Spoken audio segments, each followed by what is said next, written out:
Ako po si Basilio. Dati akong nakatira sa isang kuta sa itaas ng kabundukan ng Isabela. Dati po akong rebelde. Kilala po ako sa alias na Commander Maya. Kumpara sa kapatagan, iba ang naging buhay ko sa itaas ng bundok noon. Kasama ko ang mga taong piniling iwan ang mga pamilya sa ibaba para panindigan ang ideolohiyang aming pinaglalaban. Mahirap ang buhay namin. Palagi kaming takot. Takot kami na baka bukas makita na lang namin ang bangkay ng mga kasamahan namin dahil natuntun na ng mga militar ang aming kampo. Tanggap namin na mamatay kami sa bala ng gobyerno. Yan ang inaasahan namin. Yan ang pinaghahandaan namin araw-araw at gabi-gabi. Pero mali ang inasahan namin. Iba ang naging kapalaran namin sa itaas. Nagkaroon ng isang matinding sagupaan. Sundalo laban sa mga aswang. Sa gabing yun, kami ng mga kasama ko, para kaming naipit sa dalawang nag-uumpugang mga bato. Wala kaming nagawa. Wala kaming naging laban. Namasaker ang lahat ng kasamahan ko at ako lang ang tanging nakaligtas. Pinilit kong ibaon sa limot ang gabing yon. Bumaba ako ng bundok para mamuhay ng tahimik sa isang maliit na komunidad sa pag-aakalang tapos na ang lahat. Pero nagkamali ako. Ang bangungot na iniwan ko sa itaas ng bundok dito sa Isabela, sinundan ako hanggang sa kapatagan. Narito po ang aking kwento. The Voice Addict.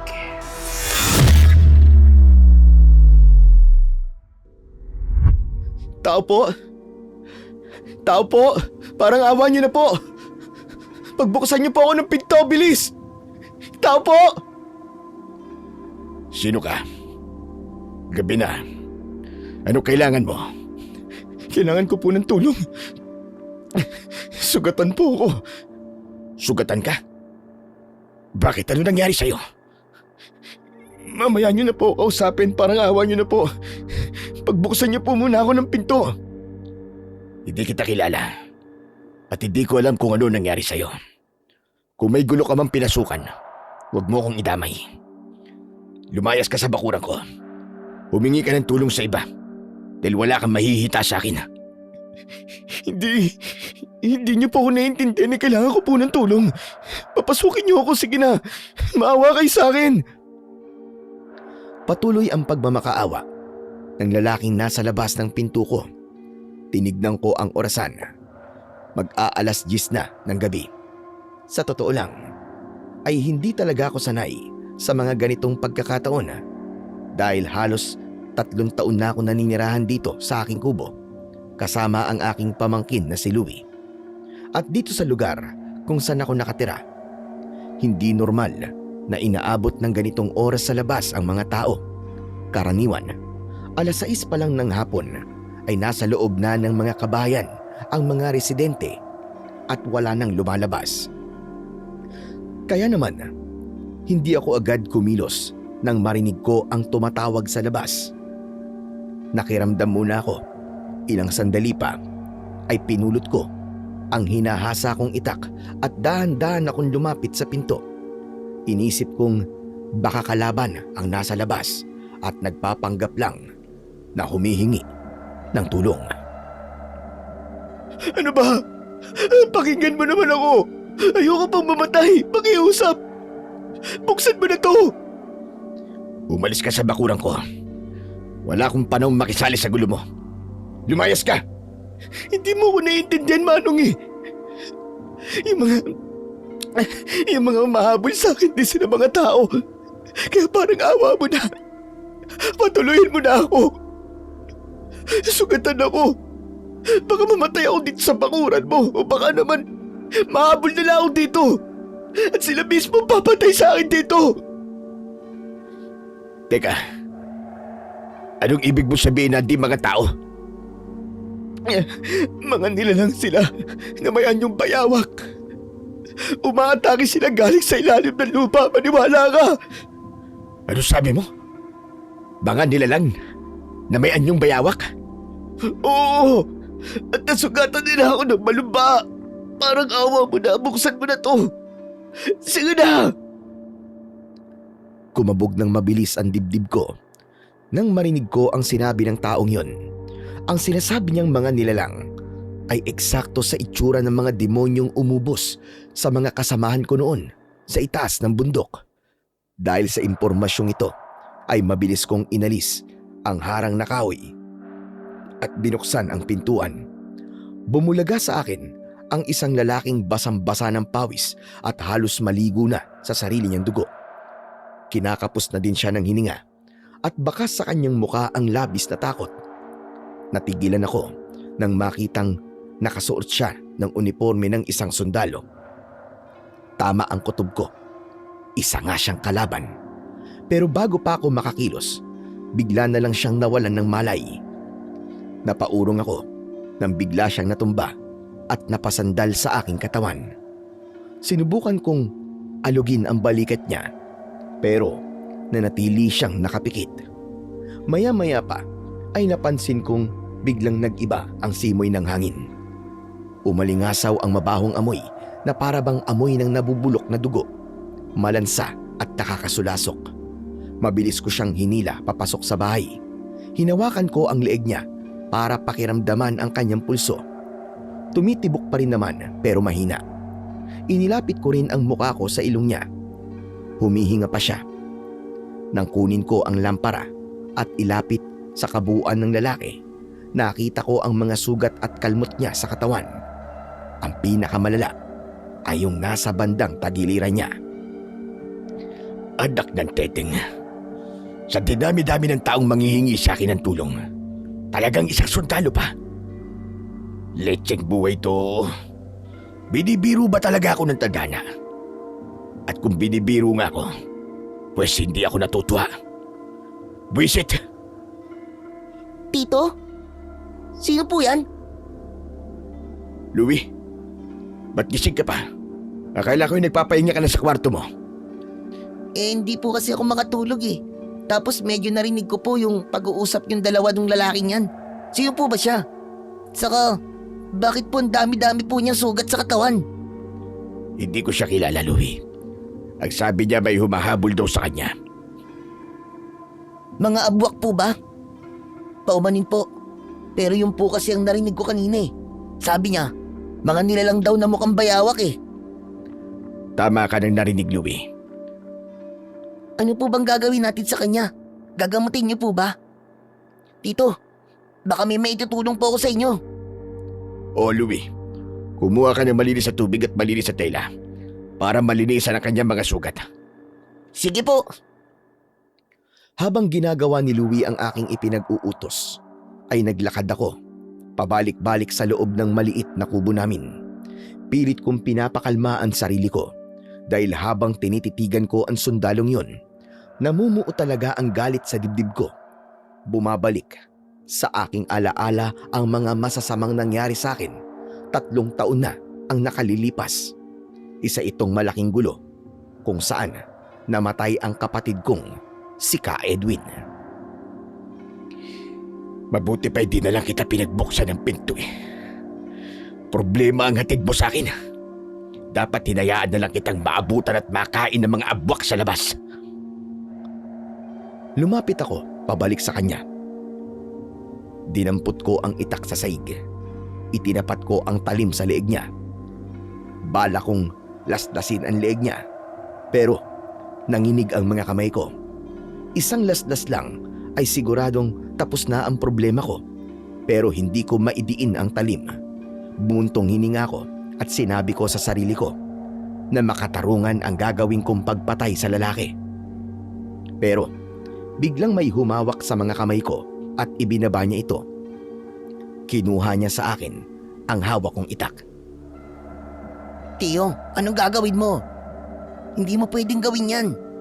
Hindi ba sabi mo sa akin nun? Prinsipyo mo ang hindi pumatay ng isang taong walang kalaban-laban? Bitiwan mo ko, Louie. Hindi mo ko naiintindihan eh. Ang lalaking to, wala siyang maidudulot na mabuti sa atin. Tingnan mo, na dahil sa kanya, posibleng sumalakay ang mga abwak nito. Kung hahayaan nating mabuhay yan, buong baryo ang madadamay, panigurado. Alam ko po, Tiyo. Pero hindi solusyon ang pagpatay sa kanya. Sugatan siya. Nag-iingalo na nga po eh. Kung papatayin mo siya ng ganyan, ano pang pagkakaiba mo sa mga halimaw at sa mga taong kinamumuhian mo? Anak ng putya, Nettie! Oo na, sige na. Hindi ko na siya papatayin. Mabuti pa. Ay gamutin na po muna natin ang kanyang mga sugat. Tignan niyo po oh. Nangingitim na ang paligid ng mga sugat niya. Mukhang may laso ng mga kagat at kalmot sa kanya. Ano? Sigurado ka ba, Louie? Opo. Kayo na po ang tumingin para masabi niyo kung may lason o wala ang mga sugat niya. Sige na po.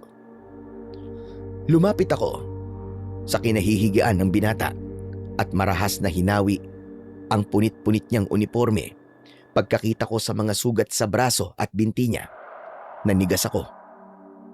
Tama nga si Louie. Ang mga gilid ng kagat ay hindi lang basta sugat. Nangingitim ang mga ito at tila may kumakalat na maitim na ugat sa ilalim ng balat niya. Naamoy ko ang malansang amoy na nanggagaling sa mga galos.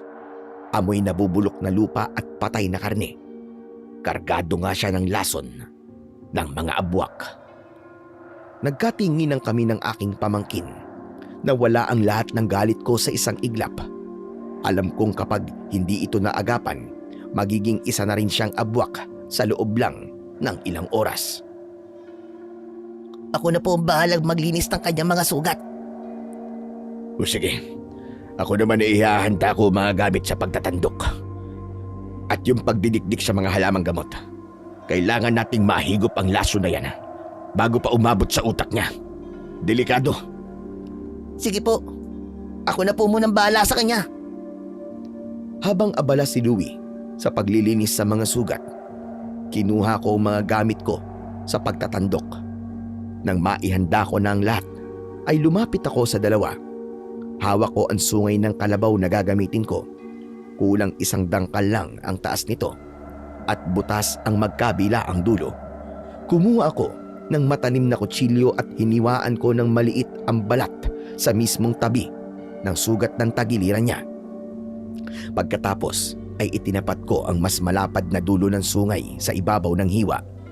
Ipinwesto ko ang bibig ko sa maliit na butas sa itaas, saka ko ito sinipsip ng buong lakas para mahigop ang lason mula sa laman niya. Pagbitaw ko sa paghigop, agad na lumabas mula sa dulo ng sungay ang malapot at itim na dugo. Pinunasan ko ito at muling inulit ang proseso sa iba pang sugat niya. Hindi ako tumigil hanggang sa maging pula na ang lumabas na dugo. Inabot din kami ng halos 1 oras sa panggagamot pero wala pa ring malay ang binatang sundalo. Kinuha ko ang mga dinikdik na halamang gamot at inilagay ko yon sa ibabaw ng mga sugat sa balat niya. Pagkatapos ay akin na tong binendahan para hindi na matanggal ang tapal. Tiyo, sa tingin niyo po ba'y gigising pa siya? Parang nabawasan din siya ng maraming dugo. Ginawa na natin ang lahat. Nasa kanya na yan kung gaano katibay ang katawan niya para labanan ang kamatayan. Sana Tiyo kayanin niya. Kawawa naman kasi siya eh. Huwag mo siyang kaawayan. Hindi natin niyang kakampi. Mabuti pang dapat nating iniisip sa ngayon ay kung paano natin paghahandaan ang pagdating ng mga humahabol sa kanya. Masama ang kutob ko. Naaamoy ko sa hangin kanina. Napaparating na sila. Ang mga abwak ba, Tiyo? Ibig sabihin, ay kaya talaga siyang sundan ng mga yun dito? Wala po ba tayong pwede gawin para maitago ang amoy niya sa mga aswang? Walang paraan, Louie. Alam mo naman ang ugali ng mga abwak, di ba? Kapag may napuntirya silang biktima, hahanapin nila ito kahit saan. Hindi nila titigilan to hanggat hindi nila nakukuha. Kung ganun, delikado pala tayo dito, Tiyo. Ano pong plano nyo? Ano pa nga ba? Eh di ang lumaban. Tinalikuran ko siya. Naglakad ako patungo sa isang maliit na altar. Lumuhod ako ng bagya at kinapkap ang ilalim nito. Hinila ko ang isang maliit na kahon na gawa sa maitim na kahoy. Puno na ng alikabok ang ibabaw nito dahil matagal nang hindi nabubuksan. Dinala ko ito sa may lamesa katabi ng lampara. Binuksan ko ang kahon. Mula sa loob, inilabas ko ang isang lumang kwintas na may nakasabit na tansong medalyon at may itim na bato sa gitna. Pagkalapat na pagkalapat ng medalyon sa dibdib ko, naramdaman ko kagad ang pamilyar na init at ang bagyang panginginig ng laman ko dahil sa dumaloy na kuryente. Pagkatapos ay muli kong hinawakan ng itak at hinasa itong muli. Sa bawat kiskis ng bakal, nag-iiba ang kulay nito dahil sa puting liwanag na unti-unting bumabalot dito kasabay ng pagliwanag ng aking suot na medalyon. Tiyo, ano po yung suot nyo? Bakit po nagliliwanag po ang kwintas nyo? Ito ang mutya ng linta, Louie. Halos 3 taon na din mula nang itago ko to. Mutya ng linta? Parang anting-anting po ba yan? Ano po ang eksaktong nagagawa niyan? Napansin ko po umiilaw pati ang talim ng itak na hinahasa po ninyo. Ang itim na batong nakakabit dito sa medalyon ay pinakamabisang panlaban natin sa mga aswang. Lalong-lalo na sa mga abwak at sa lahat ng masasabang nilang. Nagbibigay ito ng kakaibang lakas sa tao may suot nito. Ang puting liwanag na nakikita mo, nakakapaso yan ng direkta sa balat ng mga halimaw. Kapag dumaloy ang kapangyarihan ng liwanag na to sa mismong talik ng itak, walang abwak ang makakaligtas sa akin. Tatagos ang talim nito, kahit gaano pa katigas ang balat ng aswang. Ang astig! Malakas po pala yan, Tiyo. Tiyo, saan niyo po ba nakuha yan? Wala naman sa lahi natin ang pagiging antingero o albularyo, di ba? Binili niyo po ba yan? Hindi nabibili ang ganitong klase ng mutya, Louie. Walang halaga ng kwarta ang makakatumbas dito. Nakuha ko to doon sa isang kuweba sa paanan ng bundok ng Cresta.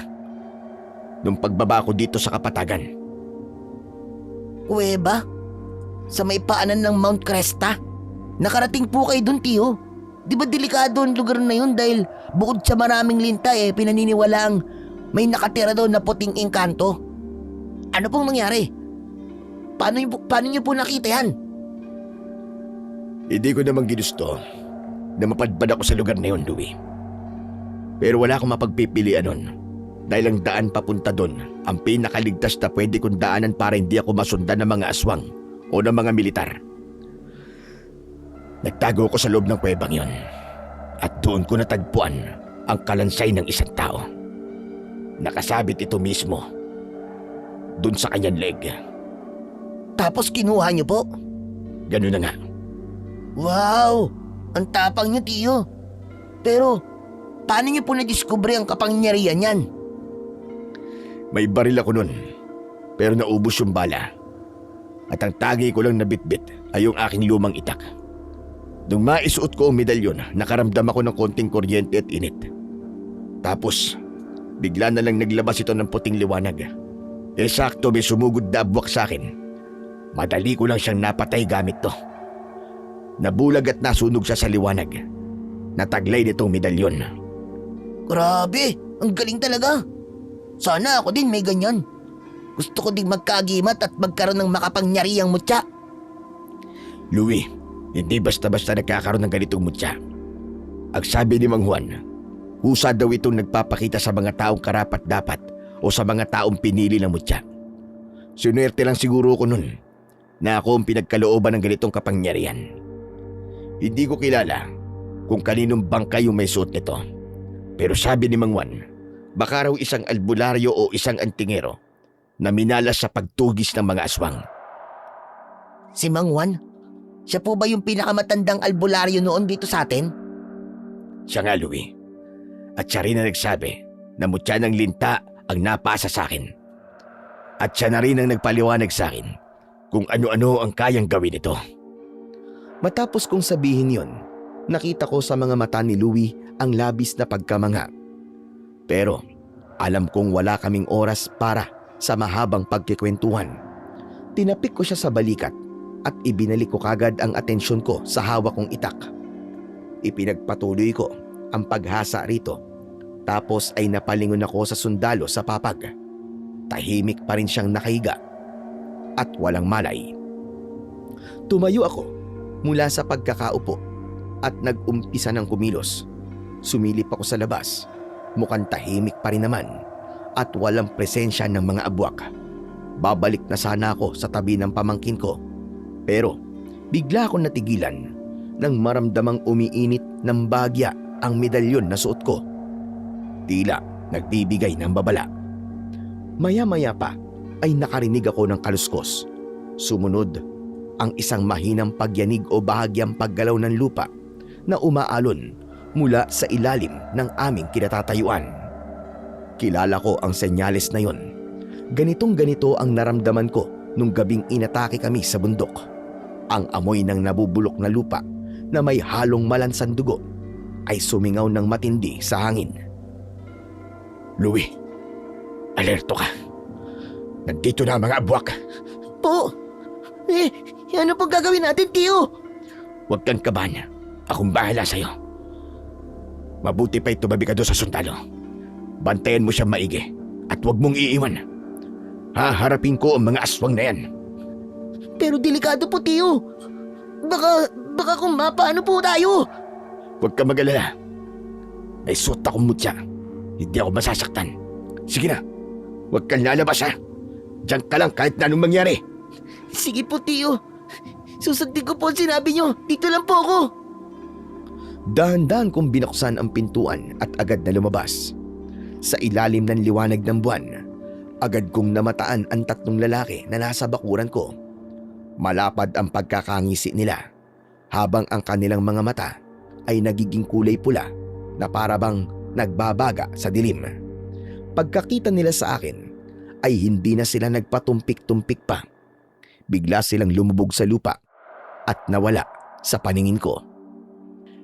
Sige lang, subukan niyo ako. Mga walang hiya kayo. Hindi ko kayo uurungan. Sige, sumugod kayo! Itinaas ko ang aking itak at naghintay ako sa kanilang pagsugod. Ilang segundo lang ay naramdaman ko ang biglaang pagyanig ng lupa sa aking paanan. Sa isang iglap, sumabog ang lupa sa aking kanan. Isang abwak ang lumabas at sumunggab, pero bago pa niya ako maatake at masaktan, ay mabilis kong itinapat sa kanya ang mutya ng linta. Nagliwanag ito ng gusto nang maitapat sa mismong mukha niya. Umiwas ang aswang sa liwanag, mukhang napasok at napaurong ng bagya. Hindi ko na pinalampas ang pagkakataon. Iwinasiwas ko sa ulo niya ang itak ng buong lakas. Tumalsik ang itim na dugo sa damuhan, kasabay ng pagkaputol ng leeg ng halimaw. Ilang sandali pa ay yumanig muli ang likuran ko. Ang dalawa pang natira ay sabay na sumulpot mula sa ilalim. Galit na galit sila nang makitang napatay ko ang isa nilang kasamaan. Ang kanilang anyo ay mukhang gutom na gutom. Ang isa sa kanila ay mabilis na hinablot ang isang binti ko, habang ang isa naman ay tumalon ng mataas. Matatalas ang kanilang mga pangil. Mahahaba ang kanilang mga kuko. Upang makatakas sa kanila, agad kong tinaga ang kamay ng isang nakakapit sa aking binti, at nang makakawala ako, ay idinulas ko ang aking katawan at ipinangharang ang kumikinang na mutya. Narinig ko ang malakas nilang hiyaw nang masunog ang kanilang mga balat, dahilan para muli silang bumalik pasisid sa ilalim ng lupa. Ano ha? Magtatago na lang ba kayo? Yan lang ba kaya niyong gawin? Labas! Lumabas kayo dyan, mga duwag na aswang! Labas! Hinintay kong lumabas sila, pero ilang segundo ang lumipas. Walang umahon. Ang dalawang aswang ay umurong palayo, pabalik sa madilim na kakahuyan. Leche! Bumalik kayo dito! Hindi kayo pwedeng tumakas! Hindi pwede to! Ano po nangyari? Uwalis na po ba sila, tiyo? Louie, anong ginagawa mo rito? Di ba't ang sabi ko sa'yo ay sa loob ka lang ng bahay? Tiyo, nag-aalala po kasi ako sa inyo eh. Baka po mapano kayo eh. Ayoko po mapahama kayo dito sa labas. Salamat sa pag-aalala mo. Pero mas lalo ako mapapahaba kung nandito ka sa labas ng kubo. Ang tigas talaga ng ulo mo. Di ba sabi ko sa'yo huwag kang lalabas? Hindi ko po napigilan ng sarili ko, Tiyo eh. Pasensya na po. Yung mga abwak po, wala na po ba? Sa palagay ko wala na. Pero hindi tayo dapat magpakampante. Ngayong alam na nila ang lugar natin. Nanganganib na ang lahat sa muli nilang pagbabalik. Bakit? Ano po bang mangyayari, Tiyo? Ngayong alam na nila ang lugar na to, posibleng gawin nilang tambayan o pugad ng baryo natin. At kapag nangyari yun, hindi lang tayo mapeperwisyo, kundi ang buong barangay na. Alam mo naman ang mga abwak, kapag nakahanap ng madaling pagkukunan ng pagkain, hindi na aalis yan hanggat hindi nauubos ang lahat ng buhay na nilalang dito. Nakakatakot naman po yun. Nakakatakot talaga. At ang mas malala pa, mahirap silang makilala. Lalo na kapag umaga. Kaya nilang magpanggap bilang isang tao at kayang makihalubilo ng normal. Kapag isang kawa na silang dumating dito, hindi ko na alam kung kakayanin ko pa. Oo nga po, no? Dalawa lang po tayo. Paano natin kakalabanin ang ating mga kaaway? Kailangan natin ng mga kakampi. Yun lang muna sa ngayon ang nakikita ko solusyon. Sige na, tama na muna ang daldalan. Gumagabi na. Mabuti pa, magpahinga na tayo. Tiyo, paano po siya? Walang magbabantay sa kanya. Huwag ka mag-alala. Ako na ang balang magtanod sa kanya. Sigurado po ba kayo? Baka mapuyat po kayo ng gusto eh. Kung gusto niyo po, ako na lang ang magbabantay hanggang hating gabi. Hindi na, Louie. Mas kailangan mo matulog para may lakas ka bukas. Sige na. Matulog ka na. Ako nang bahala. Tumango si Louie at tuluyan ang pumasok sa kwarto niya para magpahinga. Naiwan akong mag-isa sa sala, nakaupo sa tapat ng natutulog na sundalo habang nakahanda ang itak ko sa ibabaw ng lamesa. Buong magdamag akong naging mapagmatsyag sa bawat tunog sa labas ng kubo. Pero naging mapayapa ang gabi at walang nagtangkang sumalakay sa amin hanggang sa magmadaling araw. Kaya naman, umidlip na din ako ng kaunti. Kinaumagahan, maaga akong bumangon kahit medyo puyat ang pakiramdam ko. Dumiretso ako sa kusina para magparikit ng apoy at nagpainit ng tubig sa takore. Nagtimpla ko ng barakong kape para magising ang diwa ko. Dinala ko ang baso ko at tumabi ako sa higaan ng binatang sundalo. Naupo ako sa silya habang dahan-dahang humihigop ng kape. Tinignan ko ang mga benda sa katawan niya. Tuyo naman ang mga ito at wala nang lumalabas na itim na dumi. Maayos na ang paghinga niya, pero hanggang ngayon ay wala pa rin siyang malay at tulog na tulog pa rin. Kumuha ako ng panyo at pinunasan ko ang pawis sa noo niya. Bata pa siya. Baka nasa 20 anyos pa lamang siya. Habang pinupunasan ko siya, biglang dumilat ang mga mata niya. Umigkas ang buong katawan niya paitaas at napasinghap ng malakas dahil sa gulat. Wag! Wag! Relax ka lang, bata. Hindi naman kita inaano eh.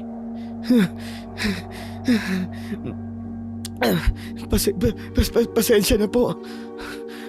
Ano po bang nangyari? Bakit akong tinatanong mo? Ikaw itong kumatok sa pinto ko at bigla ka na lamang naimatay.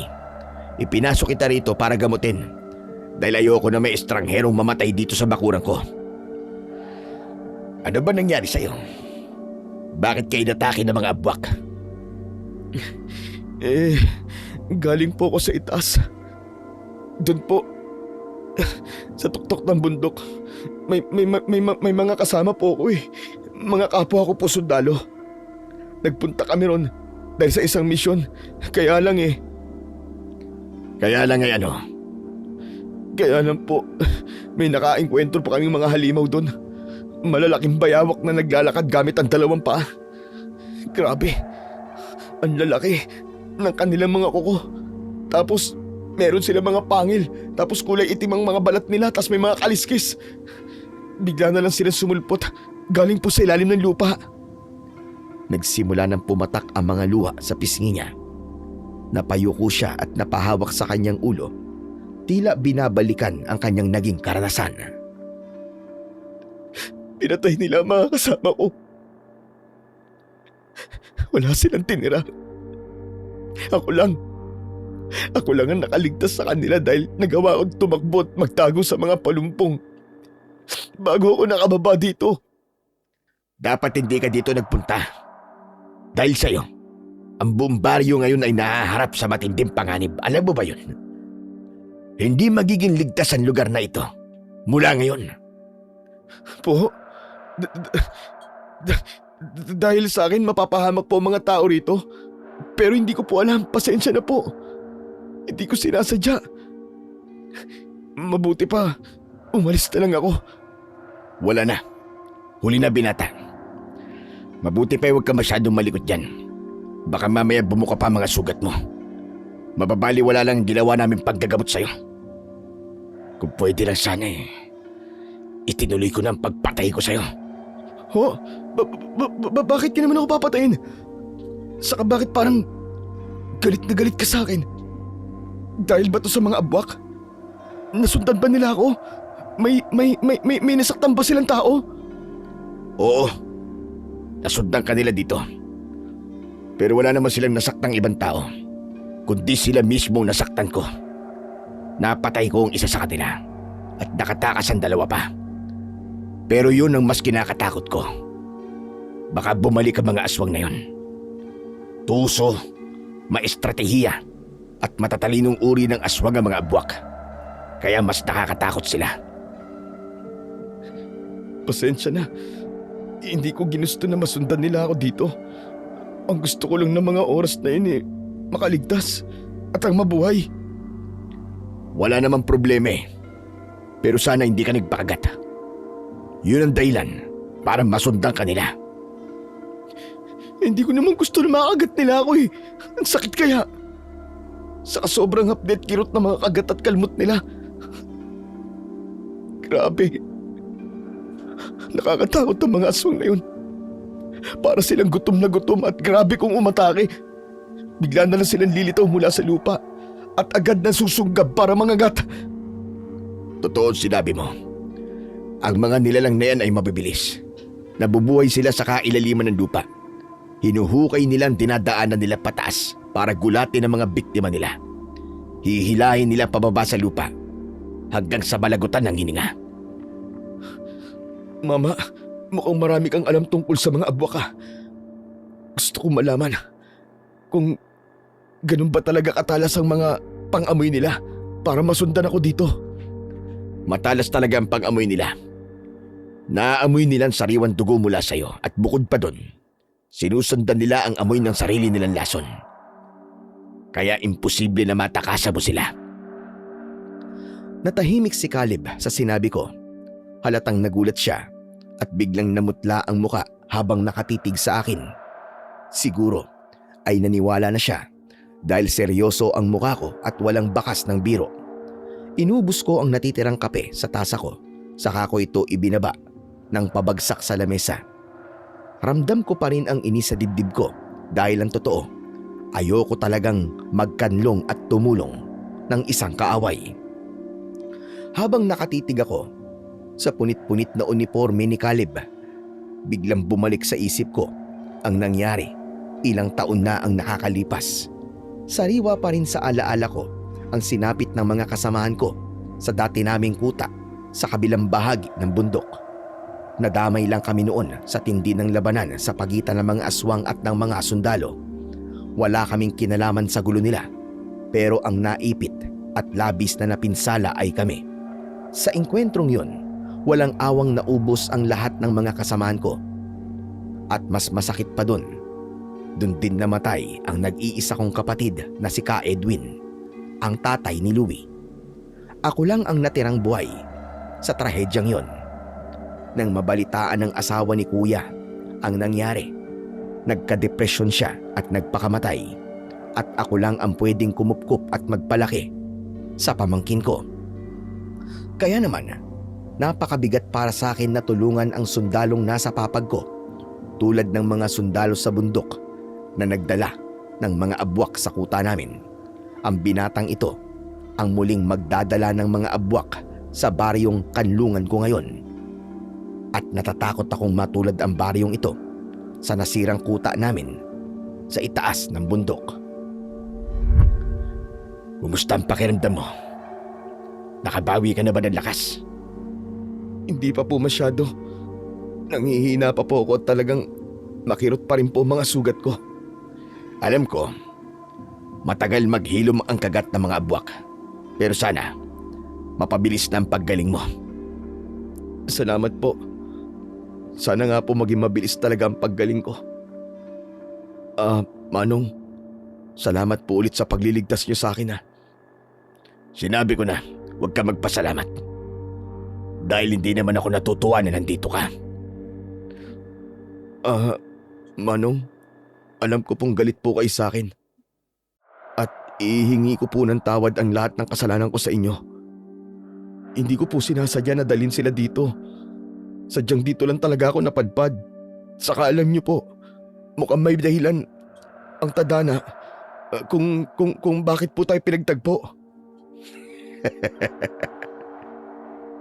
Sira ulo! Paano mo naisip na pinagtagpo tayo? Sa ano naman dahilan? Naluloko na ba ang tadhana, ha?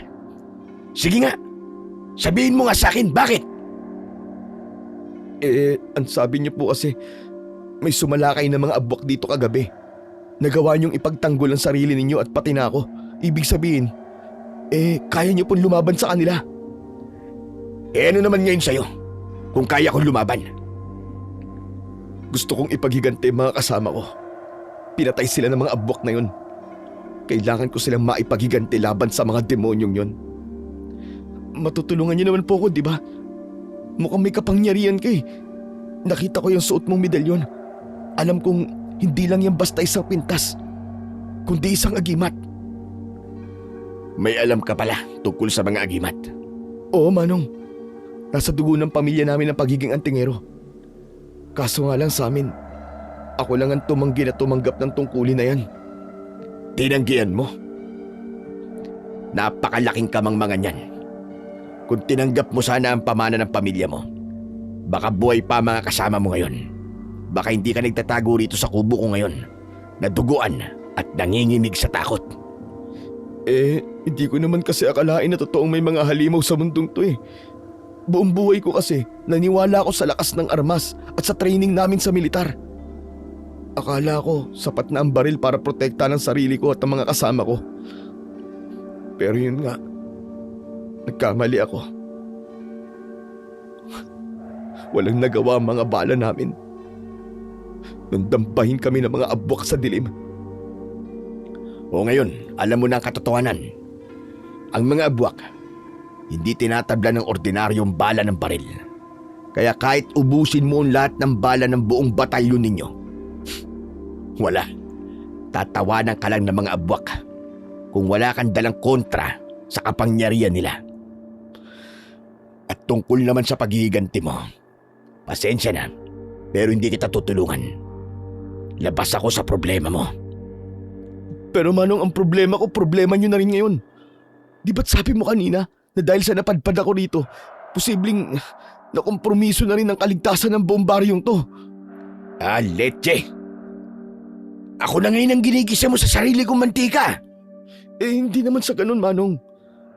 Ang sinasabi ko lang, kapag sumalakay ulit ang mga abwak dito, gusto kong tumulong sa pagtatanggol sa baryong to.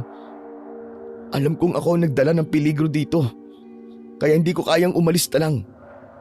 Magtutulungan tayong dalawa para mailigtas ang buong baryo nyo. Hindi ko kailangan ng tulong mo. Kaya ko itong mag-isa. Hindi mo nga siguro kailangan ng tulong. Pero itong baryo, sigurado akong kailangan nila ako. Matigas ang ulo mo, bata. Ikakapahamak mo yung ganyang ugali. Maniwala ka sa akin. Ayos lang po yun, Manong. Kesa naman mabuhay nga ako. Pero may iba namang napapahamak ng dahil sa akin. Saka isa pa, kailangan ko rin talaga silang harapin. Dahil di ba sabi mo, susundan at susundan ako ng mga yon hanggang sa hindi nila ako nakukuha.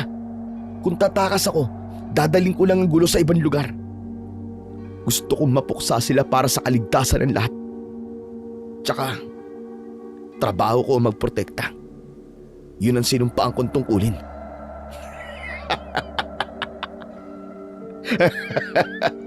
Trabaho mo ang pumrotekta? Nagpapatawa ka ba? Ang mga sundalo na katulad mo ay hindi isang bayani. Kaya manahimik ka.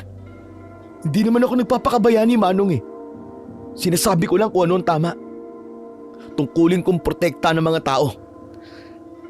Tama ng drama mo, iyo. Kayong mga sundalo, puro lang kayo salita kapag maayos pang sitwasyon. Pero kapag nandyan na ang totoong panganib, kayo itong namemerwisyo sa mga tahimik na tao. Tignan mo nga sarili mo. Nasaan ang sinasabi mong to protect and to serve nang ubusin ng mga abwak ang mga kasama mo? Ha? Sige nga. Di ba tumakbo ka lang din para iligtas ang sarili mo? Nangyari yun dahil nabigla kami. Wala kaming alam na may ganun palang mga halimaw sa bundok. Kung alam lang namin na ganun ang kalaban namin, hindi kami basta-basta papasok sa lugar na yun nang walang paghanda. Yan ang sinasabi ko. Kaya wag mo kong niyayabangan tungkol sa pagprotekta. Dahil sa bundok, walang silbi ang uniforme mo. Teka lang, bakit parang napapansin ko hindi ka sa akin talaga nagagalit? Galit ka ba sa mga sundalo? Hindi ako galit. Kundi galit na galit. Bakit? May nagawa po bang hindi maganda mga kabaro ko sa inyo? Marami. Hindi mo mabibilang sa daliri mo ang mga naging kasalanan nila sa akin. Ikinalulungkot ko pong malaman yan.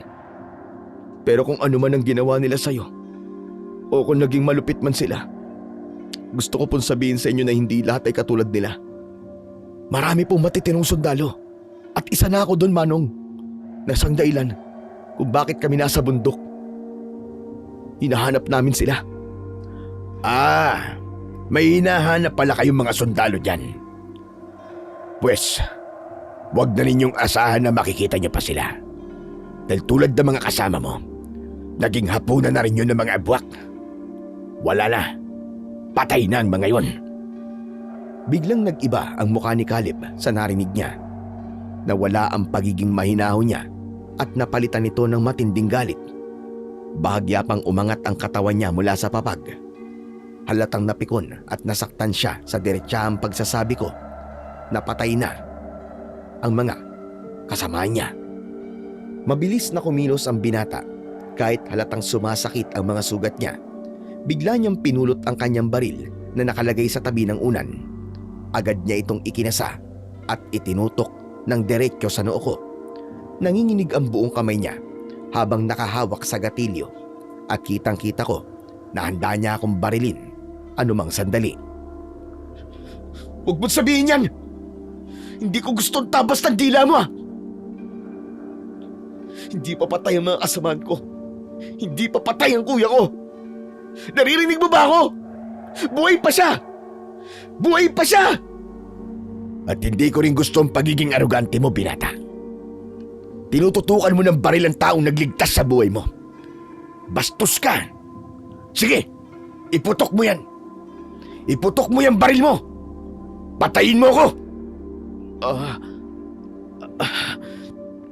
Pasensya na. Hindi ko sinasadya. Nabigla lang ako, Manong. Hindi ko lang talaga nagustuhan yung sinabi nyo.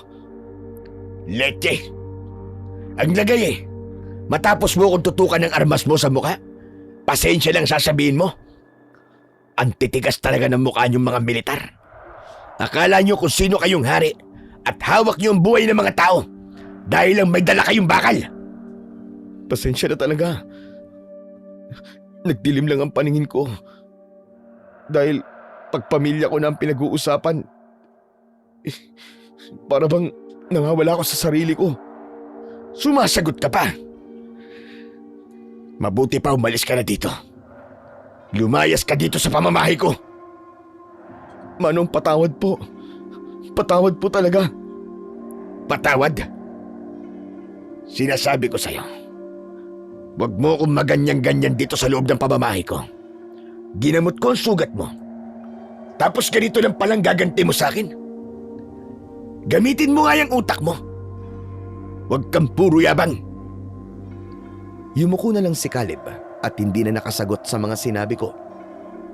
Dahil sa malalakas kong sigaw, nagising ang pamangking ko. Lumabas siya ng kwarto niya at napatigil sa may pintuan. Palipat-lipat ang tingin niya sa amin ng binata. Bakas sa mukha ni Louie ang kaba at pagtataka kung ano ang nangyayari dahil ramdam na ramdam pa rin ang init at bigat ng tensyon sa loob ng kubo. Hindi ko na pinahaba ang gulo ng umagang yon. Sinabihan ko na lang ang pamangking ko na mag-asikaso na para sa agahan at hinayaan na muna ang sundalo na mapag-isa sa kanyang higaan. Lumipas ang ilang araw ay unti-unti nang bumalik ang lakas ng binata. Nakakatayo at nakakalakad na siya ng mag-isa sa loob ng kwarto. Habang nagpapalakas ang sundalo, napansin kong unti-unting naging malapit sila ni Louie. Palagi silang magkausap. Samantala, sa kabila ng kapayapaang ito, ay naging alerto pa rin ako sa paligid. Alam kong hindi pa tapos ang banta ng mga abwak. Dahil dito, halos araw-araw din akong naglilibot sa baryo para magbasid. Hanggang sa isang araw, ay may napansin akong mga bagong tao sa baryo. Agad kong kinausap ang kapitan tungkol dito. Kapitan, mag-usap nga tayo. May itatanong lang ako sa iyo tungkol dun sa mga bagong tao na pumasok dito sa baryo natin ngayong umaga. Kanina ko pa po sila pinagmamasdan eh. Hindi magandang pakiramdam ko sa presensya ng mga taong yun. Dapat ay hindi nyo sila pinayagan. Yung mga lalaki ba sa may labasan malapit sa tulay? Mukha naman silang walang gagawing masama. Huwag ka masyadong kabahan. Tignan mo nga ng mabuti. Mga ordinaryong tindero lang naman sila na naglalako ng mga banig at mga kagamitan sa kusina. Naghahanap lang sila ng ikabubuhay. Yun lang yun. Mga tindero? Yan ang akala mo, Kapitan. Wag na wag kayong papalinlang sa mga abwak dahil napakagaling nila magpanggap kapag gusto nilang pumasok sa teritoryo ng mga tao. Kunwari lang silang mga inosenteng tao na nagtitinda at nakikipag-usap, pero ang totoo, nagpaplano na pala sila laban sa atin. Nagmamasid na sila kung paano tayo sasalakayin. Basilio naman, pabalik-balik na naman ba tayo sa usapin na yan? Nitong mga nakaraang araw ay napapansin kong masyado ka ng praning sa mga tao sa paligid mo. Paano hindi ako mapaprading, Kapitan?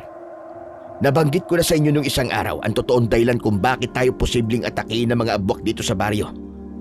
Pero bakit parang wala kayong ginagawang aksyon hanggang ngayon? Bakit nakatunga nga lang kayo? At ano naman ang gusto mong gawin ko ngayon, Basilio? Magpapanik ba ako dito sa buong pamayanan natin? Dahil sa mga kwento mo tungkol sa mga abwak. Matatanda na tayo. Ang mga abwak na sinasabi mo, kwentong matanda lang na ipinapanakot sa mga bata para tayo ay wag nang lumabas kapag gabi. Paano ko mag-uutos sa mga tanod na magpuyat at magbantay laban sa mga nilalang na hindi naman totoo? Aba, pagtatawanan lang ako ng mga tao rito kapag sinabi kong may mga aswang na nagpapanggap na tendero. Isipin mo nga. Hindi ka naniniwala sa akin? Ito pa ang dahilan kung bakit wala kang aksyon hanggang ngayon. Malaki ang respeto ko sa iyo, Basilio. At yung mga tao dito sa atin ay ginagalang ka ng gusto dahil sa naging pamumuno mo noon sa Campo Sinag, doon sa itaas ng bundok. Marami ang humahanga dahil sa dedikasyon mo at sa mga ipinaglalaban ninyo bago ka bumaba at nanirahan dito sa baryo. Kaya pinalalampas ko ang pagtataas mo sa akin ng boses. Pero ibang usapan na itong mga aswang. Hindi ko pwedeng iutos na magtago at magpanik base lang sa mga kwentong ganyan. Pinasasalamatan ko ang respeto mo, Kapitan. Pero yung igilagalang mong pamumuno ko sa Campo Sinag ang mismong dahilan kung bakit ako nakatayo sa harap mo ngayon. Doon mismo sa bundok na yon, naubos ang mga kasamahan ko. Doon namatay ang kapatid kong si Edwin. Nadamay kami sa tindi ng labanan ng mga sundalo at mga abwak na yan. Nakita ko gamit ng dalawa kong mga mata kung paano lapain ng mga halimaw na yun ng mga tao ko. Kaya wag mo sa akin sasabihin na nag-iimbento lang ako ng kwento. Habang patuloy na nagmamatigas ang kapitan at ayaw talagang maniwala sa aking mga babala, biglang umalingaw-ngaw ang isang malakas at nakakakilabot na tunog. Isang malaking ibon ang dumapo sa itaas ng barangay hall at humuni ng humuni. Lumabas kami ni kapitan at tinignan nito. Nakita namin ang isang uwak. Anak ng putya, masama ito. Ito na nga ba sinasabi ko, Kapitan? Narito na talaga sila sa paligid natin. Relax ka lang, Basilio. Pambihira ka. Uwak lang naman yan. Maraming ganyang ibon dito sa atin dahil nasa tabi natin mismo ang bundok. Huwag mo namang iugnay ang lahat sa aswang na kinatatakutan mo. Ngunit, Kapitan, hindi ordinaryong uwak yan, maniwala ka sa akin. Nararamdaman ko dahil umiinit ang suot kong medalyon. Binibigyan niya ako ng babala. Kaya makinig kayo sa akin. Yang nakikita nyo ay isang abwak. Oh, akala ko ba ang abwak ay isang aswang na nag-aanyong bayawak? Tapos ngayon ay uwak naman. Ano ba talaga, Basilio? Ang mga lalaking abwak ang nag-aanyong bayawak. Samantalang ang mga babae naman ay kayang maging uwak. Yang mga babae na yan, sila ang taga-masid. Nagpapalit sila ng anyo para lumipad sa itaas at mag-espiya sa atin mula sa ere. Yang nakikita nating uwak, yan ang posibleng magbigay ng hudyat sa mga kasamaan niya. Pambihira ka talaga, Basilio. Kung ano-anong kwento ang pinagdudugtong-dugtong mo para palabasing tama ka. Hala, sige na, tama na to. Mabuti pa ay umuwi ka na sa bahay mo. Tapos ay uminom ka ng malamig na tubig para kumalma ang pakiramdam mo. Tinitigan ko si Kapitan Arong ng matalim. Ramdam ko ang tindi ng galit at dismayang namuo sa dibdib ko dahil sa katigasan ng ulo niya. Kita ko na wala talaga siyang balak makinig o gumawa ng aksyon para ihanda ang baryo sa paparating na panganib. Dahil dito ay mabilis akong tumalikod, pero bago tuluyang makalayo, muli akong lumingon sa kanya para bitawan ang huli kong babala. Sige, Kapitan. Kung ayaw niyong maniwala sa akin, bahala kayo sa buhay niyo. Sinabihan ko na kayo ng maaga, pero binaliwala niyo ako. Tandaan mo to, Kapitan Arong. Kapag dumating ang unos dito sa baryo, at kapag nagsimula ng pumatay at kumain ng tao ang mga abwak, wag na wag kayong hihingi ng tulong sa akin. Dahil hindi ko kayo tutulungan. Tuluyan na akong lumayo kay Kapitana at sa barangay hall.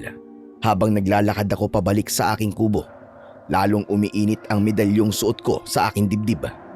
Alam kong hindi magtatagal ang kapayapaan sa lugar na ito. Pagdating ko sa kubo, doon ko ibinuhos ang lahat ng galit na kinikimkim ko. Agad kong kinuha ang aking itak at walang pakundangan kong pinagtatataga ang mga nakasalansang kahoy at panggatong sa paligid ng bahay. Laking gulat ng binatang sundalo sa biglaang pagwawala ko. Napahinto siya at tumitig lang sa bawat taga ko na tila hindi makapaniwala sa nakikita niya. Nang mapagod ako, binitiwan ko ang itak at pumasok ako sa loob ng kubo. Saka, pabalagbag na naupo sa sala. Pag-angat ng tingin ko, nakita ko si Louie at ang binata na magkatabing nakaupo. Walang nagsasalita sa kanilang dalawa at nakamata lang sa akin. Halatang nag-aalangan at takot sa naging inasal ko. Kaya naman, ako na ang nagbukas ng usapan sa kanila. Nandito na mga abwak sa baryo. Po, sigurado po ba kayo, Tiyo? Paano niyo po nalaman na nandito na po sila sa baba? Pinuntahan ko si Kapitan kanina at nakiusap ako na tulungan niya akong ihanda ang baryo. Doon ko nakita, madaming dayo at nagbibigay ng babala ang aking medalyon. Nagmamasid na sila sa bawat galaw natin dito.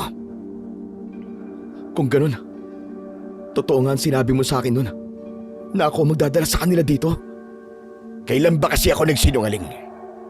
Mahirap bang paniwalaan ang mga sinasabi ko? Mukha ba ako nagbibiro at gumagawa lang ng kwento? Manong, hindi po ganun ang ibig ko sabihin. Tio, relax lang po. Masyado naman po mainit ang ulo nyo. Ano po ba nangyari at galit na galit po kayo? Kaya nga po. Galit ako dahil nandito na ang panganib. Kung ganun, Manong, kailangan na po natin kumilos ngayon din. Hindi natin pwedeng pabayaan na basta na lang po silang manira o pumatay dito sa baryo. Walang laban ng mga tao sa kanila. Kailangan natin pumunta sa kanila para sila ay balaan.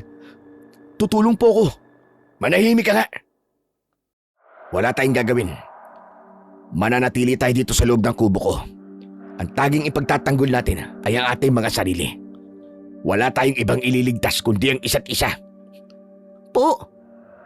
Pero bakit ganyan po ang desisyon nyo, Chong? Paano naman ang mga tao rito? Maraming inosenteng tao mapapahamak. Wala silang kamalay-malay sa mangyayari. Kapag sumalakay ang mga buwak, siguradong masakal silang lahat kung walang magbababala sa kanila. Mapapahamak sila dahil matigas ang ulo ng kapitan nila. Kinausap ko sa kanina at nagbigay na ako ng babala tungkol sa nakikita ko sa paligid. Pero ang hayop na kapitan na yon, wala. Hindi niya ako pinakinggan. Hindi ba siya naniwala sa mga sinabi niyo tungkol sa mga abwak? Ano pa nga ba? Hindi. Masyado siyang mayabang at kampante sa pwesto niya. Nakala niya kung sino siyang matalino at lahat ay alam niya. Sinabihan ko siya na magpatrolya ang mga tanod at ihanda mga armas ng baryo. Pero ayaw niyang makinig dahil baka raw matakot lang ang mga residente dahil sa kwento ko. Pero Tio, kahit matigas ang ulo ni Kapitan Arong, walang kasalanan ng mga tao rito. Hindi naman nila alam ang totoong krisis eh. Wala akong pakialam, Louie. Sila ang pumili kay Arong na maging pinuno nila. Kaya panagutan nila ang katangahan at katigasan ng ulo ng kapitan nila. Kung ayaw niya maniwala, pues, panagutan niya ang mangyayari dito sa baryo. Hindi ako mag-aaksaya ng lakas para iligtas sila sa mga pesteng aswang na yon. Nagkatinginan si Louie at ang binatang sundalo matapos kong sabihin yun. Walang nakapagsalita sa kanilang dalawa dahil alam nilang seryoso ako sa mga binitiwan kong salita. Napatitig ako sa binatang sundalo. Hanggang sa mga oras na to ay inis na inis pa rin ako sa kanya dahil siya ang nagdala ng gulo sa tahimik na baryong ito. Kung ako lang talaga ang masusunod, pinalayas ko na siya nung tutukan niya ako ng baril sa muka. Pero si Louie, ayaw siyang palayasin. Siya ang nakiusap sa akin na wag ko na munang paalisin ng sundalo dahil hindi pa siya lubusang magaling. Wala akong nagawa kundi ang pumayag dahil sadyang mabait at matulungin ang aking pamangkin. Manang-mana sa kanyang ama na si Ka Edwin na laging handang tumulong sa ibang tao kahit pa ikapahamak niya. Muli akong napaismid nang ngitian ako ng binatang sundalo. Kung pwede lang sanang ibigay ko na lang siya sa mga abwak bilang alay, ginawa ko na. Pero hindi naman ganun kadali yun.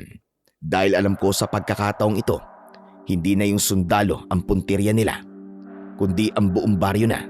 At nakatitiyak akong uubusin nila ang lahat ng residente dito para gawing pagkain. Kayong dalawa, huwag kayong tumunga nga dyan. Kumilos na kayo. Dahil kailangan na natin maganda bago dumilim ang paligid. Kunin niyo mga pinagtabasan kong kahoy sa labas at ipasok niyo dito sa loob ng bahay. Sige po, Tio. Tara na, Kuya Caleb. Kaya mo na ba magbuhat? Hindi yan baldado. Kaya-kaya niya na yan. Oo, kaya ko na. Tara. Bilisan niyo. Piliin niyo ang pinakamaiinam na pwedeng ipako dito sa bintana. Kailangan ni talagang selyado to para hindi nila tayo mapasok. Sige po, Chong. Itong sahig natin, kailangan din lagyan ng proteksyon to. Dahil ang mga lalaking abwak sa ilalim ng lupa ang daan yan. Pwede sila makapasok pa din dito sa bahay kung di natin lalagyan ng proteksyon. Ano pong ilalagay natin para hindi po sila makapasok? Mamaya, mag-iipon tayo ng makapal na abo at ihalo sa asin. Isasabog natin dito sa sahig. Kapag naamoy nila mula sa ilalim ang amoy ng asin at abo, hindi sila aakyat pa itaas dahil alam nilang masusunog ang kanilang balat. Mahusay. Ang dami niyo pong alam tungkol sa mga abwak. Yung matandang albularyo pa din po ba ang nagturo sa inyo niyan? Oo. At pwede ba? Huwag ka nang tanong ng tanong. Dahil nabibisit ako sa pagbumuka mo. Ikaw naman kasi Kuya Caleb eh. Nagtatanong ka pa. Alam mo namang mainit ang ulo.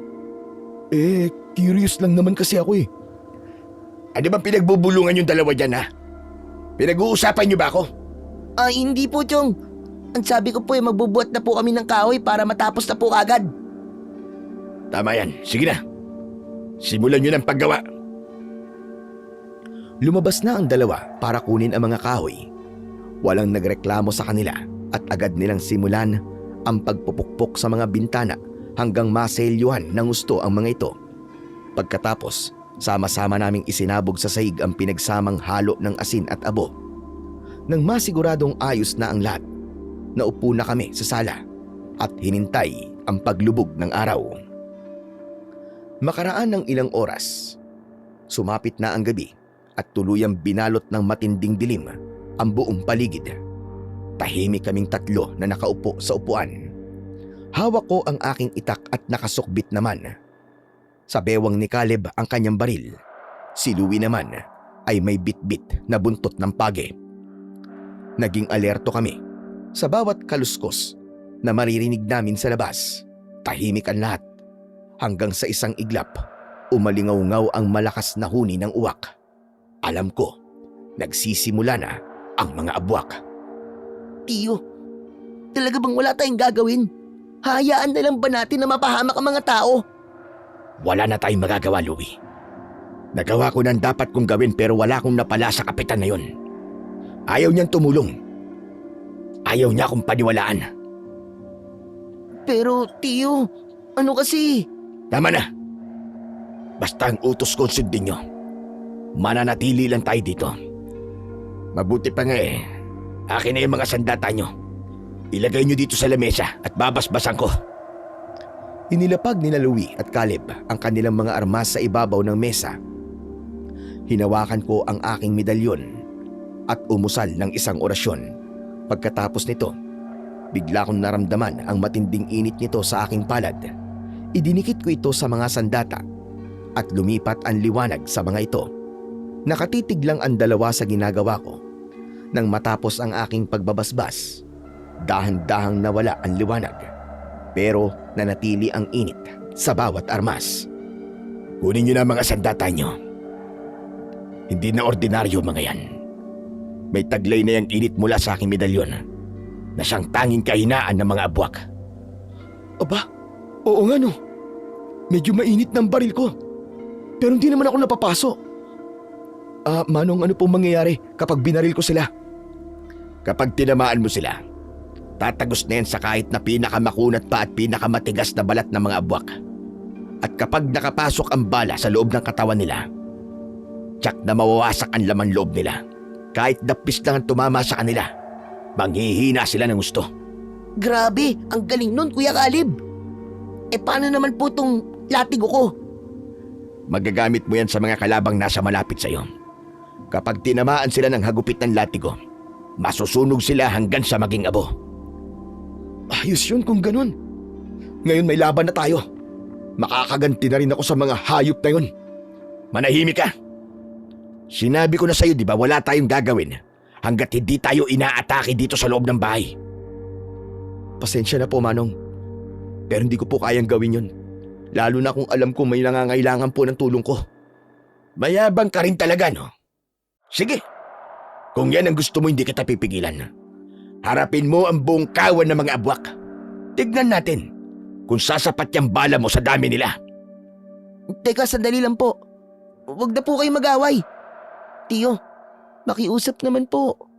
Sana po magbago na po ang isip nyo. Alam kong galit ka po kay Kapitan. Dahil binaliwala niya po kayo eh. Pero hindi naman kasalanan ng buong baryo ang walang kakwenta-kwentang walang alam na leader nila. Kung ang mismong leader ay inutil at walang ginagawang aksyon sa oras ng krisis, tayong mga ordinaryong mamamayan ang dapat na magkaisa para malampasan natin ang problemang to. Chong, tayo ang may kakayahan. Baka naman po pwede natin silang tulungan, Chong. Kailangan po tayo ng baryo. Manahimik ka, Louie. Huwag mong patahimikin ang pamangkin mo. Dahil sa totoo lang, mas may katwiran pa siya kaysa sa inyo. Sadyang ganyan baka tigas ang puso nyo, talagang makasarili ka lang. Paano mo maaatim? Naligtas ka nga, pero mga kapitbahay mo dito ay pinapatay ng mga halimaw sa labas. Ako, hindi ko kayang sikmurain na nandito lang ako. Aalis ako. Tutulungan ko ang mga tao laban sa mga abwak na yun. Kung ngayon ang pasya mo, sige, lumabas ka. Hindi kita pipigilin. Magpakabayani ka hanggang gusto mo. Pero ikaw, Louie, hindi ka aalis dito. Mabilis na isinukbit ni Caleb ang kanyang baril at lumabas na siya ng bahay. Agad kong isinarado ang pinto. Pagkaalis niya, saka ako lumingon kay Louie. Nagpaalam akong magtitimpla ng kape. Nagsalang ako ng mainit na tubig at nagtimpla ng kape na para sa aming dalawa. Pero pagbalik ko sa sala, bitbit ang 2 tasa. Doon ko nakita na wala na sa kanyang kinauupuan ng aking pamangkin. Tumakas na pala si Louie. Dahil sa gulat ko, nabitiwan ko ang tasa ng kape at mabilis na kinuha ang aking itak. Lintik na yan. Bakit ba tigas ang ulo mong bata ka? Ay, kahit kailan talaga hindi ka nakikinig sa akin. Mabilis akong lumabas ng pinto at tumakbo papunta sa pinakapusod ng baryo. At nang makarating ako doon, nakita ko ang matinding kaguluhan. Nagwawala na ang mga abwak sa paligid. May mga residenteng duguan na at nakaratay sa lupa, habang ang iba naman ay nagtatakbuhan. Sa gitna ng gulo, namataan ko kagad sina Caleb at Louie malapit sa may kapilya. Sunod-sunod ang pagpapaputok ni Caleb sa mga sumusugod na abwak sa kanila. Si Louie naman ay buong tapang na hinahagupit ang kanyang latigo sa isang babaeng abwak na gusto siyang biktimahin. Umuusok ang bawat tamaan ng latigo niya. Dahil naipit na ako sa gulo at sa kagustuhan kong malapitan ng pamangking ko, sumabak na rin ako sa pakikipaglaban. Sinalubong ko ang isang abwak na sumugod sa akin. Itinaas ko ang aking itak at buong lakas kong tinaga ang leg nito. Di man lang nakasigaw ang aswang. Nahulog ang ulo nito sa lupa at nagpagulong-gulong bago tuluyang kinain ng apoy. Hanggang sa napalingon sa akin si Louie. Tiyo, dumating kayo! Akala ko po talaga di nyo na kami susundan dito. Salamat po, salamat! Huwag mo muna akong kausapin, Louie. Mamaya tayo magtutos kapag nakauwi tayo ng buhay sa bahay. Maging alerto ka. Huwag kang magpapakamatay.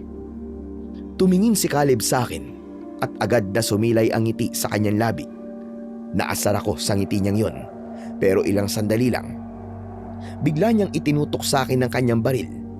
Agad itong pinaputok. Halos nabingi ako sa tunog na yon. Nagulat ako dahil akala ko talaga ay ako ang balak niyang patayin. Pero biglang lumagapak sa tabi ko ang isang patay na abwak. Iniligtas pala ako ng kinaiinisang kong sundalo. Pero hindi ako nagpasalamat. Nagpatuloy ako sa pakikipaglaban. Pinilit kong makalapit sa 2, pero sadyang hindi madaling lusutan ang mga kalaban. Madami sila. Talagang pinagplanuhan nila ang pagsugod sa baryo. Ilang sandali ang lumipas. Sa muli kong paglingon ay nakita kong napapalibutan na ng mga abwak sina Louie at Caleb. Biglang may lumabas na abwak sa lupa, doon mismo sa tapat ni Louie. Agad nitong hinila ang paa ng pamangkin ko para ipasok sa ilalim. Mabuti na lang at naging maagap si Caleb. Binaril niya ang abwak kaya nabitiwan nito ang aking pamangkin at namatay ang halimaw sa mismong hukay niya. Maya-maya pa ay doon naman sa mismong kinatatayuan ni Caleb bumukas ang lupa at agad na sinunggaban ng kanyang paa. Binaril niya ito pero ubos na ang bala niya. Nakailang kalabit siya pero walang balang lumabas. Buong lakas na hinila ng abwak si Caleb pababa sa ilalim ng lupa. Mabilis na dumapa si Louie at sinubukang abutin ang kamay ng sundalo para hilahin. Pero hindi niya na to naabutan at tuluyang nawala si Caleb. Kuya Caleb! Kuya! Hindi maaari ito. Chong, tulungan natin si Kuya Caleb! Kinain siya ng lupa! Iligtas natin siya! Louie, makinig ka sa akin. Tumayo ka riyan. Wala na tayong magagawa sa kanya.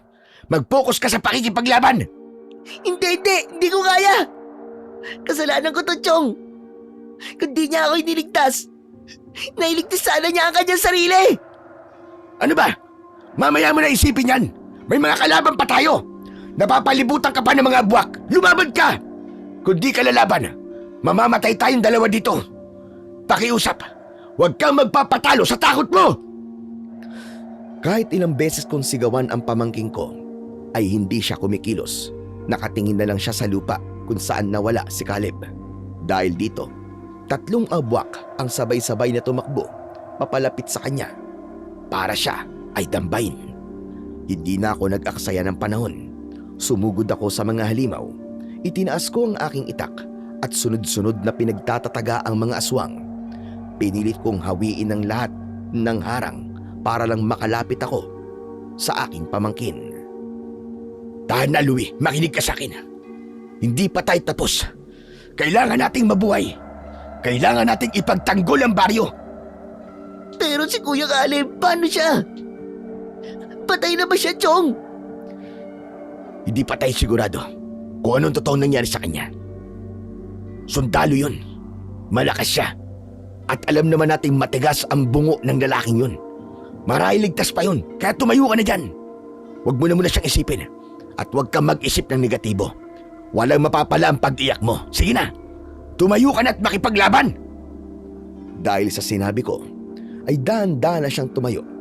Pinunasan niya ang kanyang mga luwa at tumitig ng masama sa mga kaaway. Ngunit nang makita kong dumarami pa ang mga abwak, agad kong inusal ang pinakahuling orasyon na itinuro sa akin ng matandang albularyo at piniga ko ang buong lakas ng mutya. Biglang sumabog ang isang matingkad, malawak at malakas na liwanag mula sa aking palad. Ang liwanag na ito ay nagtataglay ng matinding init na binalot ang buong sentro ng baryo at tuluyang pumawi sa dilim ng gabi. Dahil dito, tuluyang nabulag ang lahat ng mga aswang na naroroon. Nagsisisigaw sa matinding sakit ang lahat ng mga abwak. Nagkagulo sila. Natumba at mabilis na umatras ang iba patungo sa gubat, pero karamihan sa kanila nahabol at napatay namin ni Louie. Wala na mga abwak. Ligtas na ang sentro ng baryo ngayon. Ngayon ay oras na para iligtas naman natin ang kaibigan mo. Talaga po? Tutulungan niyo po si Kuya Caleb? Mabuti naman. Akala ko po ihahayaan niyo na lang po siya eh. Hindi natin siya pwedeng pabayaan. Siya ang bayaning nagligtas ng buhay mo, di ba? Pati rin sa akin. Maraming salamat po, Chong. Sana lang mailigtas pa natin siya. Gagawin natin ang lahat. Oo nga pala, Chong. Ang lakas pala ng kapangyarihan ng medalyon nyo. Pero bakit di mo to ginamit kaagad? Eh, di ko naman alam na ganun pala ang epekto ng huling orasyon na natutunan ko sa matanda. Kung alam ko lang, ginamit ko kaagad yun. Kaya po pala. Habang nag-uusap kami, ay nakarinig kami ng mga yabag ng paa. Paglingon ko, nakita ko si Kapitan na lumabas mula sa gilid ng kapilya. Kasama niya ang ilang lalaki na may hawak ng itak at ibang sandata. Sasama kami! Sasama kami sa inyo sa paghanap sa sundalo bilang pasasalamat. Kapitan Arong, ngayon lang kayo lumabas? Kung kailan tapos na ang labanan? Patawad, Basilio. Alam kong may malaki akong kasalanan sa'yo. Hindi kami nakalaban dahil natakot kami. Tsaka hindi kami handa. Hindi kami handa dahil di ako naniwala sa'yo. Pero kung naniwala lang sana ako, hindi sana ganito ang nangyari sa baryo. Wala sanang napahamak na residente. Wala sanang namatay. Kasalanan ko ang lahat dahil naging sarado ang utak ko at hindi ako nakinig sa'yo. Wala akong kwenta. Wala akong pakinabang na leader sa inyo. Kapitan, huwag niyo na po sisihin ang sarili niyo. Ang mahalaga po ngayon ay narito kayo para tumulong. Hindi na kailangan. Kapitan Arong, ang mabuti pa, kayo na ang bahala dito sa baryo. Asikasuhin niyo ang mga bangkay. Mas kailangan nila kayo rito. Kami na ni Louie ang bahalang maghanap kay Caleb. Pero bago kami umalis, ilatag niyo ang mga sandata niyo sa lupa at aking babasbasan.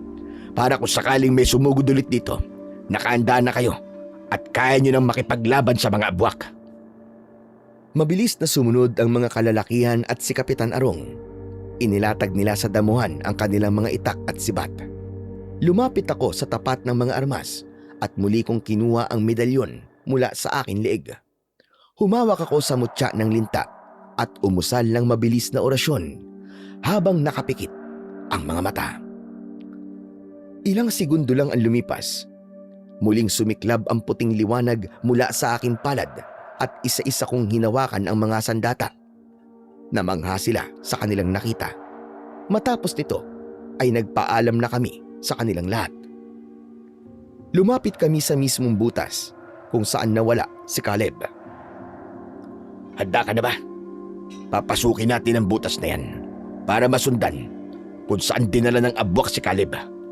Nakahanda po ako, Chong. Hindi ka ba takot? Bakit naman po ako matatakot kasama ko kayo? Di ba? Commander Maya. Huwag mo kong tawagin sa pangalang yan dahil hindi na ako karapat-dapat. Hindi na bagay sa akin yan. Nagkakamali po kayo, Chong.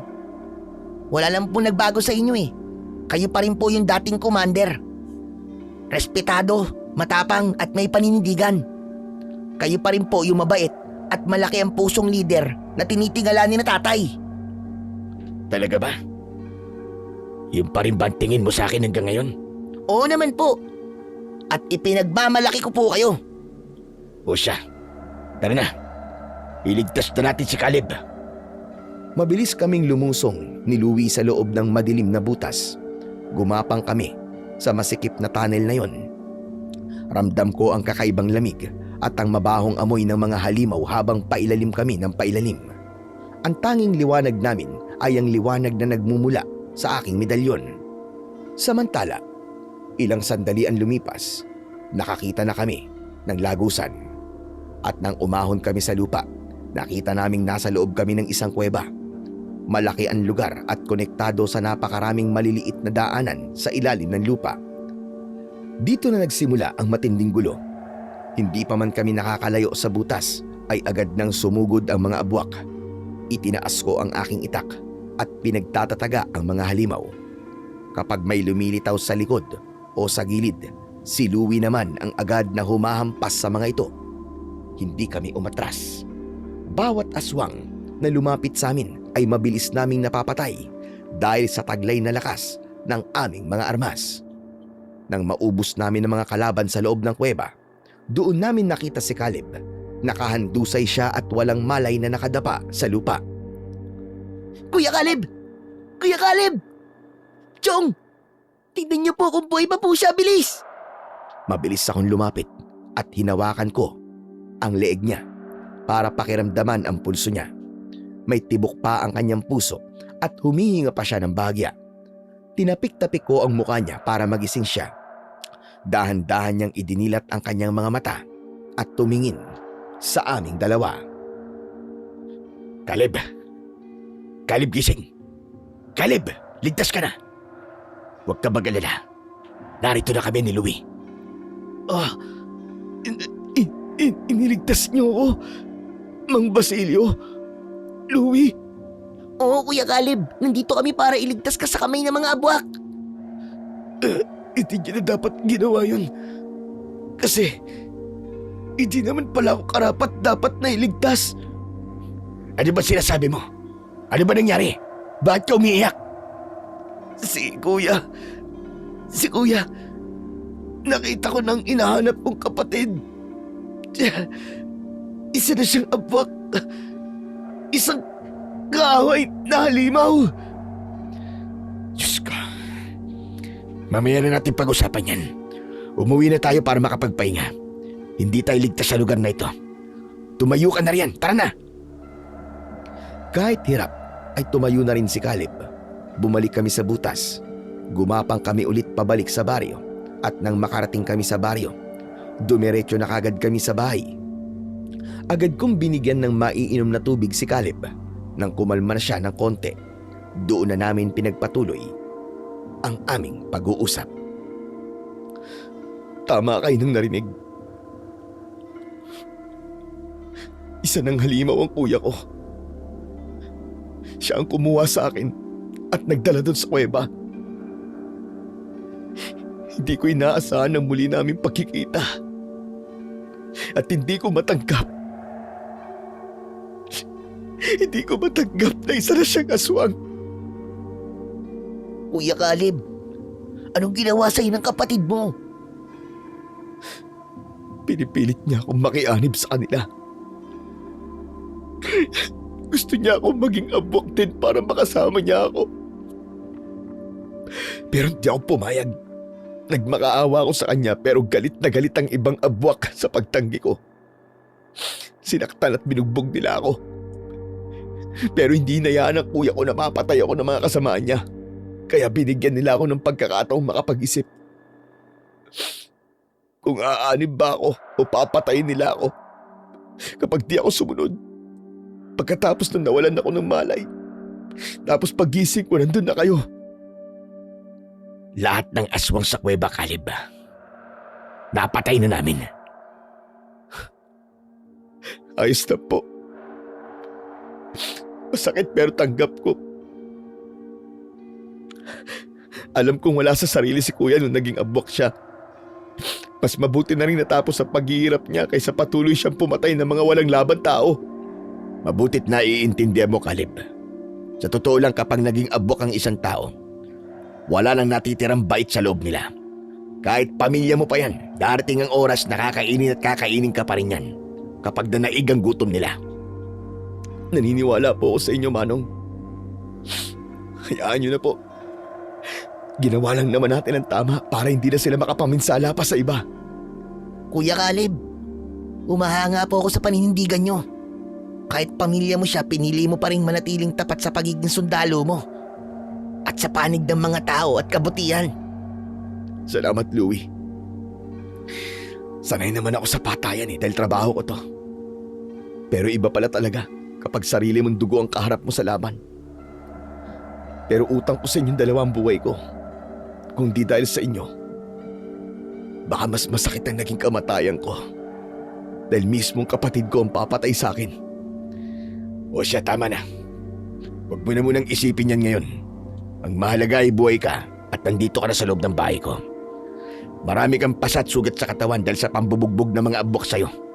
Louie, kumuha ka nga ng mali sa tela at gamot doon sa kusina para mapunasan natin ang mga sugat ng Kuya Caleb mo.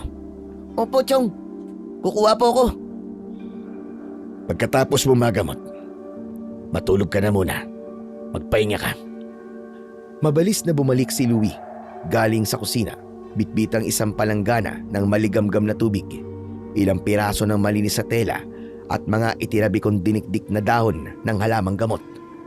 Nilapag niya ito sa maliit na mesa sa tabi ng papag kung saan nakaupo si Caleb. Kinuha ko ang tela, isinawsaw sa tubig at dahan-dahang pinunasan ng kanyang mga sugat.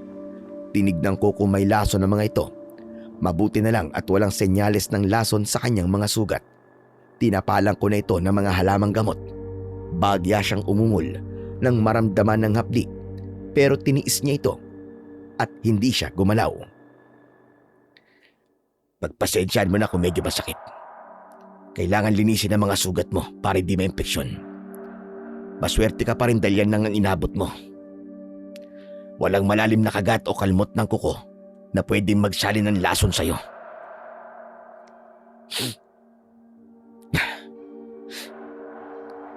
Maliit na bagay lang to, Mang Basilio.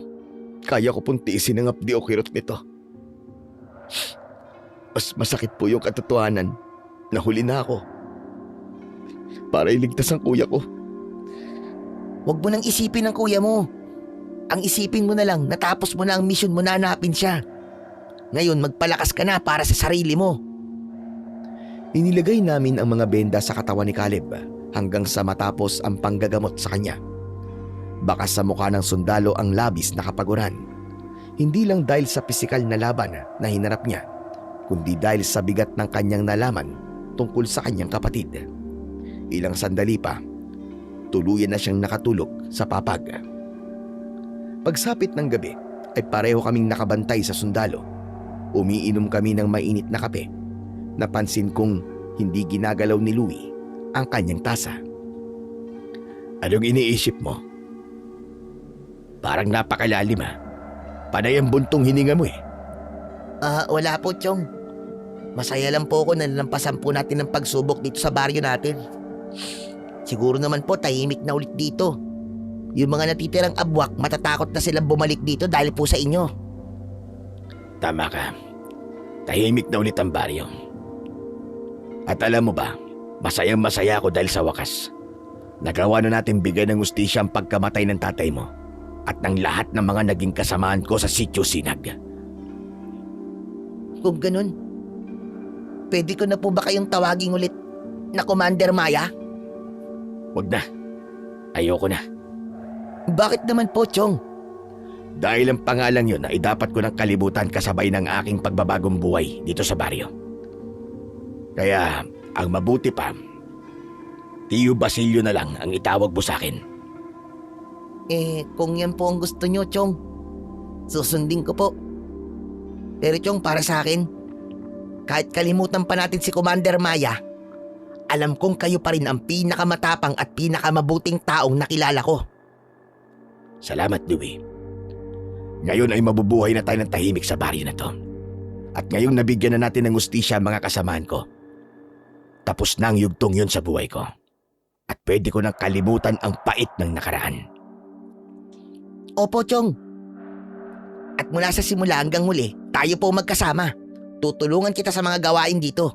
Magiging masipag po ako at susuklian ko lahat ng pag-aalaga nyo sa akin. Hindi ganun ang gusto ko mangyari, Louie. Ang gusto ko mag-aral ka. Kumuha ka ng maganda at gusto mong kurso para guminhawa ang buhay mo pagdating ng panahon. Ayoko manatili ka dito at mag-abang ng mga abwak katulad ko. Chong naman huwag mong mamalitin ang sarili mo na nag-aabang ka lang ng abwak dito dahil kung wala ka dito, wala kaming tagapagligtas. Tinapik ko ang balikat ng pamangking ko at nangiti siya. Pagkatapos nun ay tumayo ako at naglakad palapit sa bintana. Mabuti na lang at naalis na namin kaninang umaga ang mga nakaharang na kahoy. Binuksan ko ito ng dahan-dahan at tumingin sa labas. Nakita ko ang buwan. Maliwanag na maliwanag ang sikat nito. Pagkatapos ay muli akong tumingin kay Caleb at narinig ang kanyang mahinang pagilik, hudyat ng mahimbing pa rin niyang pagtulog. Kinabukasan sumikat na ang araw. Nagising ako dahil sa ingay ng yabag ng mga paa sa labas. Mabilis akong tumayo at binuksan ang pinto. Bumungad sa akin si Kapitan Arong kasama ang halos kalahati ng mga kalalakihan sa baryo. May dala silang mga basket ng bigas, mga gulay at ilang piraso ng sariwang karne. Nagising na rin sina Louie at Caleb. Magandang umaga, Basilio. Narito kami ngayon para magdala ng kaunting makakain para sa inyo. Ito ay maliit na paraan lamang ng baryo bilang pasasalamat dahil sa kabayaniang ginawa niyong 3 kagabi. Kundi dahil sa inyo, baka naubos na ang lahat ng residente dito sa baryo. Salamat sa mga pagkain, Kapitan. Pero hindi niyo naman kailangan gawin to. Ginawa lang namin ang dapat namin gawin para mabuhay ang aking pamangkin at ang binatang sundalong ito. Alam ko yun, Basilio. Pero napatunayan ko ang sarili ko bilang isang irresponsableng leader. Patawad. Gusto ko sanang humingi ng tulong at gabay mo mula ngayon. Ang mga kalalakihan dito, gustong matuto kung paano haharapin ang mga abwak kung sakaling bumalik sila mula sa bundok. Tumingin ako kay Caleb na dahan-dahang tumango sa akin at kay Louie na nakangiti. Humarap ako ulit kay Kapitan Arong at sa mga residente ng baryo. Inilabas ko ang aking medalyon at ipinakita sa kanila. Sige, Kapitan. Pupayag ako, pero sa isang kondisyon. Walang sino man sa inyo ang susuway sa mga utos ko kapag nagsimula ng pag-aanda natin sa pagdidepensa sa baryo. Ang mga abwak ay matatalinong halimaw. Hindi natin sila pwedeng daanin sa purong lakas lang. Kailangan natin ng tamang diskarte at pagkakaisa. Makakaasa ka, Basilio. Simula ngayon, Ang salita mo na ang susundin namin pagdating sa kaligtasan ng baryong ito. Matapos ang usapan, ibinaba ng mga tao ang mga handog nilang pagkain sa harap ng bahay namin. Habang pinapanood ko silang nag-uusap sa labas, naramdaman ko ang muling pagbabalik ng init sa aking palad kung saan nakalagay ang aking medalyon. Alam kong hindi na ito ang huling beses na haharap kami sa panganib. Ngunit sa pagkakataong ito, hindi na kami lang ni na Louie ang haharap sa panganib. Kasama na namin ang buong mamamayan ng baryo na handang lumaban para sa kanilang kalayaan laban sa mga halimaw. Ngayong nagkakaisa na ang buong baryo, wala nang puwang ang takot sa amin. Sama-sama naming haharapin at uubusin ang anumang halimaw na mangangahas na pumasok sa aming lugar, at hindi na namin hahayaang may makuha pa silang kahit isang buhay sa amin. Samantala, ilang araw pa ang nakalipas, nakita kong kausap ni Caleb si Louie. Malungkot ang muka ng pamangking ko dahil nagpapaalam na pala sa kanya ang kanyang kaibigan, at kung tawagin niya ay Kuya Caleb. Huwag ka nang malungkot, Louie. Tapos na ang gulo at ligtas na ang baryo nyo. Oo nga po, pero kasi sabi mo aalis ka ni. Hindi ba pwedeng dito ka nalang tumira, Kuya Caleb? Gustuin ko man, pero hindi pwede, Louie. Kailangan kong bumalik ng kampo namin sa lalong madaling panahon para mag-ulat sa mga nakatataas na opisyal namin.